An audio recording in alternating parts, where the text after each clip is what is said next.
Sa tagal ko nag-hustle dito sa mundong to at kumikita ng pera at nag-iipon ng pera, isa lang ang natutunan ko. Never, never mo sasabihin sa kahit sinong tao kung magkano kinikita mo at kung magkano na ang ipon mo. You see, ang mga tao may malaking likas na inggit sa loob-loob nila. Magaling lang sila magtago. At magbabago yung tingin nila sa'yo kapag nalaman nila kung magkano ang ipon mo o magkano ang kinikita mo. Maliit man yan o malaki.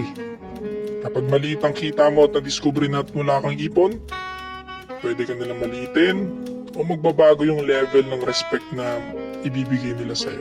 Mostly. Kapag sinabi mo naman na malaki ang kita mo at malaki na ang ipon mo sa bangko, bibilangin naman nila ngayon yung mga time na hindi ka naglalabas ng pera o maliit lang yung perang nilabas mo.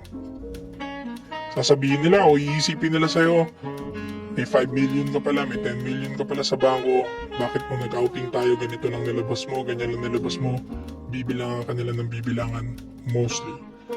Kapag hindi nila alam kung magkano yung kita mo at magkano yung ipon mo, lahat ng mga problemang nabanggit ko, hindi mo po problemahin.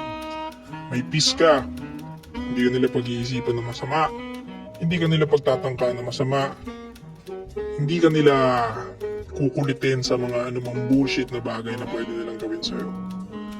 Isikreto mo yung pera, isikreto mo yung relasyon, i-private mo yung buhay mo hanggat sa kaya mong i-private ito. Mas may kapayapaan doon, Soy ko. Hello? Hello? Hello? Hello?